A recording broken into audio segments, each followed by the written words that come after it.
Hello, hello, hello. So this vlog is all about telling you the most important thing to know. Now, I hate to get political. I remember when I grew up in America, politics wasn't an issue. Everybody felt they were part of America.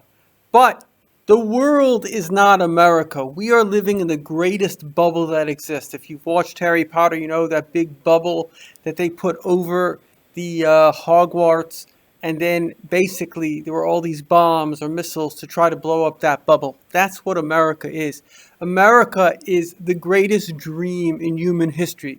I love Israel more than America because even though America is more comfortable, Israel's more real. But be that as it may, in terms of generally nations of the world, America is the greatest dream in history. We're sitting in safety. Safety is the number one need that a person has.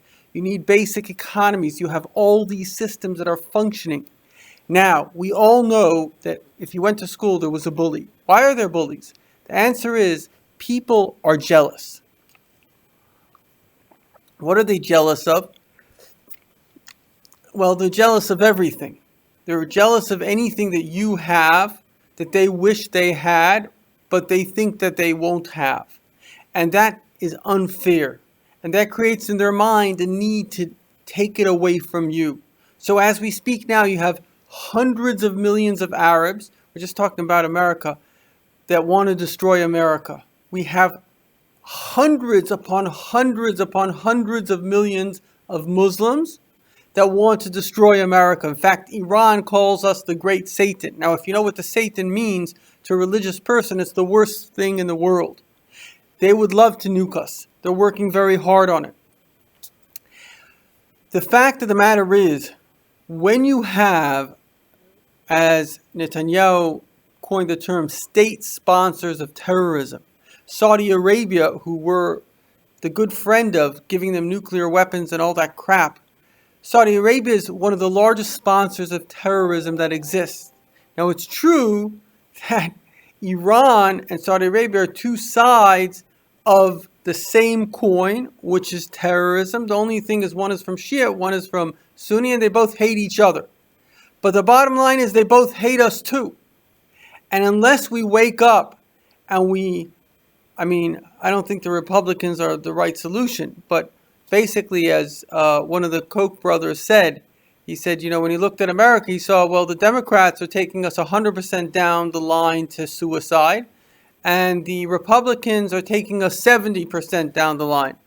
And he's absolutely right, because anybody who makes agreements and gives weapons with all the good that Trump has done, anybody that's giving weapons of mass destruction to terrorists is an idiot. And it doesn't make a difference if on one hand they smile at you. It's just like Obama with his idiocy that they made a deal with Iran. Why did they do it for 10 years? Because in Islam, you're not allowed to have a state of peace with a non-Muslim country, except for 10 years where it's not a state of peace. It's a ceasefire so you could arm yourself for the future. So to begin with, he made a ceasefire. He didn't even make a deal. And everybody goes along with this stuff and nobody thinks about it. It's like Churchill saying that this madman Hitler is going to come and he's going to destroy the world, and everyone disagrees with him. Why? Because you're comfortable. Well, let me tell you the truth. Get out of your comfort zone. And the fact of the matter is, the way the world stands now, there's no hope except for a spiritual hope.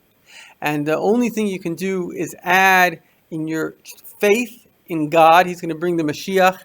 Dedicate your life, every penny, every moment, everything, to bringing the Mashiach. Because without it, logically speaking, the time bomb not only is ticking, it's towards the end. And if you don't believe me, they're probably from the smartest people in the world, forget what they call it, but basically these are nuclear physicists and they feel very bad about the fact that they released the atom bomb. Einstein felt terrible, it was his biggest mistake in his whole life, because he realized, like he said, I don't know what World War III will be fought with, but World War IV with sticks and stones. That there are people that are very evil and they just enjoy destroying others. And now, God forbid, they could have the means. And so there's only one hope, my friend, and that's God. And you got to pray, and you got to pray really. It's not even about prayer, which is begging, because that means you have to get yourself to the place where your faith in God that he'll bring Mashiach, he'll protect us, which is going to happen. By this Rosh Hashanah, within a month and a half, we're going to be in the Holy Temple, it'll be infinite miracles. But you got to get yourself in this program in a positive way, doing as much charity as possible, as much good. Change your life, dedicate it to God, because in the end of the day, it is the only possibility for you to survive.